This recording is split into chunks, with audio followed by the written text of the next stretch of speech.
हे लक्ष्मीकान्तं तुभ्यं नमामि। हे शान्ताकारं तुभ्यं नमामि।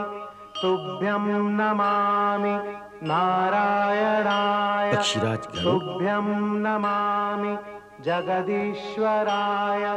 हे लक्ष्मीकान्तं तुभ्यं नमामि। हे शान्ताकारं तुभ्यं नमामि। महामुनि, गरुड़ का प्रणाम स्वीकार करें। प्रणाम पक्षीराज। आप यहां? आपके प्रभु त्रिलोकीनाथ भगवान का इस समय धरती पर राज्याभिषेक हो रहा है।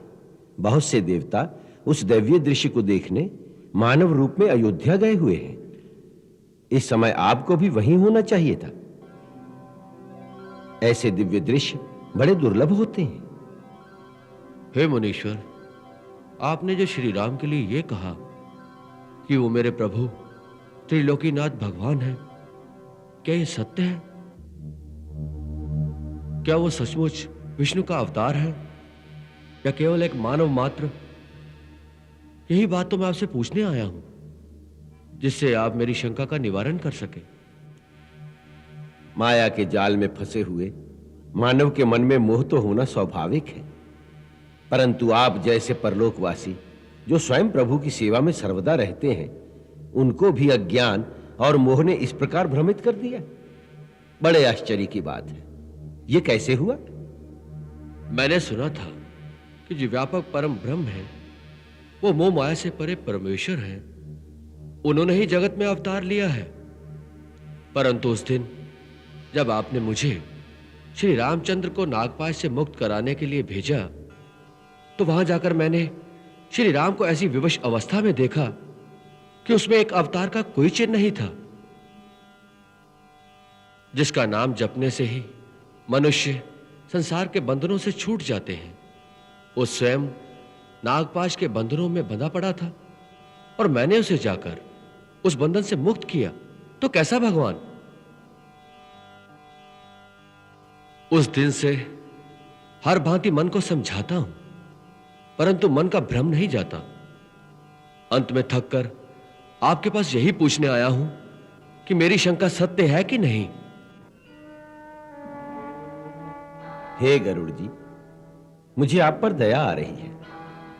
आपको देखकर श्री राम की माया की प्रबलता दिखाई दे रही है। जो ज्ञान इन कर चित्त अपहरई, बरियाई विमोह मन करई। जेहि बहुबार न चावा मोही, सोई व्यापी विहंग पति तोही। उनकी माया महाज्ञानियों के मन को भी मोह लेती है। आपका क्या दोष है? उनकी माया के आक्रमण से आज तक कोई नहीं बचा। मुझे भी तो बहुत बार नचाया है उसने। वही माया आपको भी व्याप गई है। इसका अतिशीघ्र उपचार करना चाहिए। तीनों लोक में केवल भगवान शिव हैं जिन्हें उनकी माया नहीं व्याप सकती। वही इसके मर्मज्ञ हैं। श्री राम उनकी पूजा करते हैं और वो श्री राम की। इसलिए आप सीधे उनके चरणों में चले जाइए।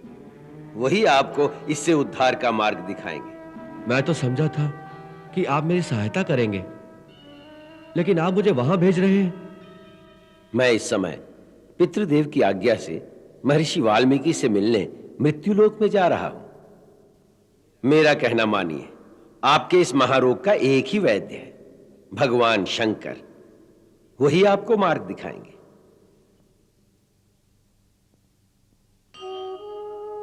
जो आज्ञा।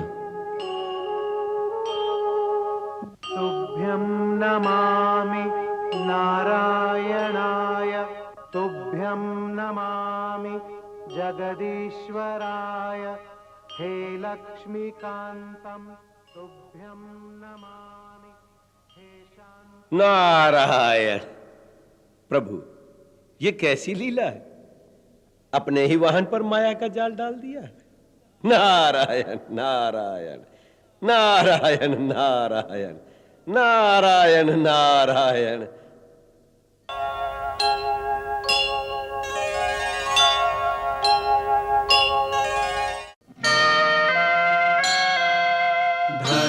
धर्मं चर सत्यं वद।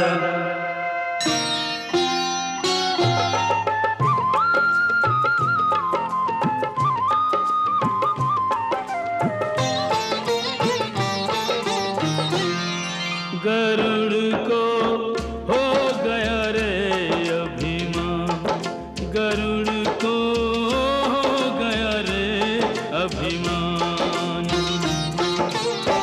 नारायण की माया व्यापी प्रभु की मिटी पहचान, गरुड़ को हो गया रे अभिमान, गरुड़ को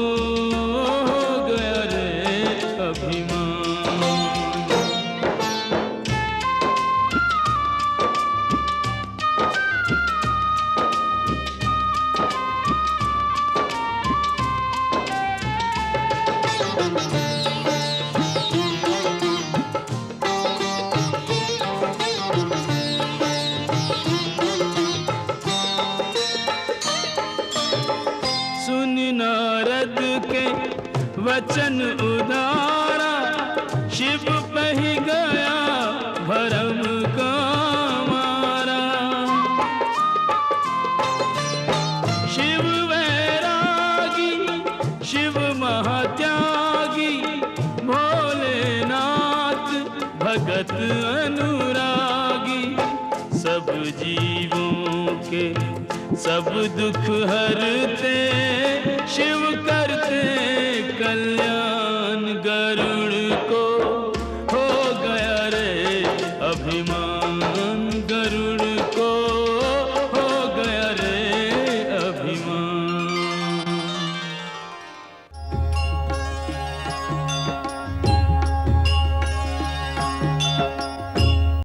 त्राहिमाम, त्राहिमाम।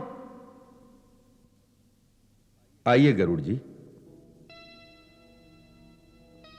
क्या बात है पक्षीराज, कुछ शंकाग्रस्त दिखाई दे रहे हो? प्रभु, आप तो घटघट वासी हैं, आपसे कुछ छुपा हुआ नहीं है। सचमुच ही मैं एक बड़ी शंका में फंस गया हूं। शंका? किसके बारे में? श्री राम के बारे में। अपने प्रभु के बारे में शंका कर रहे हो खगराज? यह विचार आपके मन में आया कैसे? भगवान, जब महर्षि नारद के कहने पर मैं श्री राम और लक्ष्मण को नागपाश से मुक्त करने लंका गया, तो वहां मैंने उन्हें बड़ी दीन अवस्था में देखा। नागपाश में बंधे मरनासन थे। जब मैंने उनका बंधन काटा, तब उनकी चेतना जागी। ये सब देखकर मेरे मन में यह प्रश्न उठा कि जिनका नाम लेने से प्राणी संसार के बंधनों से छूट जाते हैं, वही प्रभु एक तुच्छ राक्षस द्वारा नागपाश में बंधे पड़े हैं। जिनकी मुक्ति मेरे द्वारा हुई है, वो कैसा भगवान? बस प्रभु, तब से मेरे चित्त में शांति नहीं रही, इसलिए आपके श्री चरणों में आया हूं। मेरा पथ प्रदर्शन कीजिए, जिससे मेरे मन का भ्रम मिट जाए। यह भ्रम ही है आपके मन का पक्षीराज। प्रभु की माया बड़ी प्रबल है, वो बड़ों बड़ों को नचा देती है। उसी माया ने आपको अपने जाल में फंसाकर आपके विश्वास को भ्रमित कर दिया है। इसका उपचार शीघ्र कर लीजिए, वरना कई योनियों तक भटकते फिरोगे। मुझे नारद जी ने इसीलिए आपके पास भेजा है कि आप ही मुझे इस जाल से मुक्त करा दें। आपका रोग ऐसा है खगराज, जिसका उपचार एक दिन में नहीं हो सकता। इसके लिए दीर्घ काल तक निरंतर सत्संग की आवश्यकता है। ऐसा सत्संग जहां सदा राम कथा की गंगा अविरल बहती रहे। उसी राम कथा रूपी मंदाकिनी की लहरों में डूबकर आपको अपने प्रभु के चरणों में अटल अनुराग प्राप्त होगा। फिर आप माया के जाल में नहीं फंसेंगे। बिनु सत्संग न हरि कथा, तेहु बिनु मोह न भाग। मोह गए बिनु राम पद, होई न दृढ़ अनुराग। और सत्य तो यह है मिली है न रघुपति बिनु अनुरागा, किए जोग तप ज्ञान विरागा। मुझे ऐसा सत्संग कहां प्राप्त होगा प्रभु? मैं आपको एक ऐसे स्थान पर भेजता हूं जहां नित्य निरंतर राम कथा ही गाई जाती है। सुमेरु पर्वत की उत्तर दिशा में एक बहुत सुंदर नील पर्वत है। उस पर्वत पर एक सुंदर छोटा सा सरोवर है। उसी स्थान पर आपको श्री राम के परम भक्त महात्मा काकभूषणी बैठे हुए मिलेंगे। वहां पर वो नित्य निरंतर राम कथा सुनाते हैं। बड़े बड़े देवता, गंधर्व, किन्नर, सिद्ध, ऋषि, मुनि वह पक्षियों के रूप में अथवा अदृश्य रूप में उस तीर्थ में आकर उनसे कथा सुनते रहते हैं। आप उनकी शरण में जाइए, कुछ काल तक उनका सत्संग करिए, आपका उद्धार हो जाएगा। जो आज्ञा प्रभु। कल्याण हो। तुभ्यं नमामि नारायणाय, तुभ्यं नमामि जगदीश्वराय, हे लक्ष्मीकान्तं तुभ्यं नमामि, हे शान्ताकारं। प्रभु, ये कैसी लीला है? ये स्वयं प्रभु के वाहन हैं। उड़ते हैं तो इनके पंखों से वेद ध्वनि होती है। ये भी माया के जाल में आ गए। हे भवानी, प्रभु की माया कितनी प्रबल है। देवी, पक्षीराज मेरी शरण में आए थे। मैं भी उनका कल्याण कर सकता था, परंतु मैंने जो उन्हें आगे भेज दिया उसके दो कारण हैं। पहला ये कि इन्हें अभिमान हो गया है। इनका अभिमान तोड़ना आवश्यक था। वो पक्षियों के राजा हैं और कौआ पक्षियों में निखित पक्षी माना जाता है, जिसे चांडाल पक्षी भी कहते हैं। सो जब पक्षीराज एक कौए के सामने नतमस्तक होकर भक्ति की याचना करेंगे तो उनका अभिमान स्वयं ही नष्ट हो जाएगा। दूसरा कारण ये, जिस शिखर पर महात्मा काकभूषणी का वास है उसके चारों ओर एक एक योजन तक प्राणियों में नास्तिकता, हिंसा, अज्ञान नहीं रहता। माया और अविद्या उस नील पर्वत के निकट आ ही नहीं सकती। गरुड़ जी जैसे ही काकभूषणी के प्रभाव क्षेत्र के अंदर जाएंगे तो उनके मन से माया, अहंकार, अज्ञान सब उसी क्षण दूर हो जाएगा।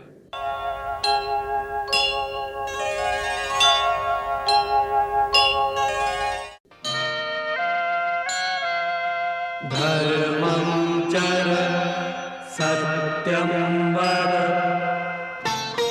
गरुड़ का नहीं टूटा अभिमान, गरुड़ का नहीं टूटा अभिमान। नीलगिरी की ओर चला रे शिव का कहना मान, गरुड़ का नहीं टूटा अभिमान, गरुड़ का नहीं टूटा अभिमान।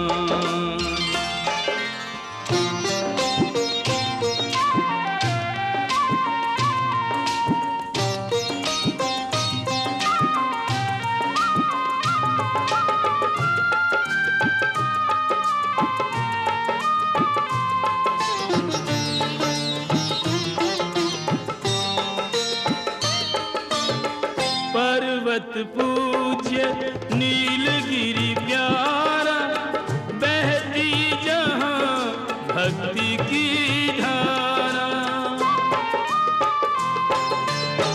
नित गावे यहाँ राम प्रसंगा, काकभूषणी राम रंग रंगा।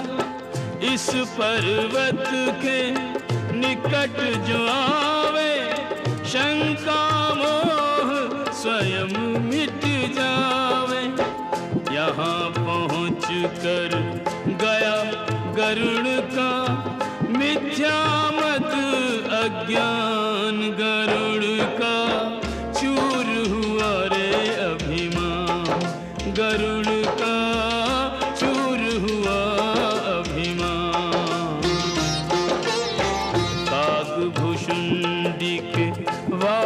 से पर्वत हो गया तीर्थ स्थान, करें सब राम कथा रस पान।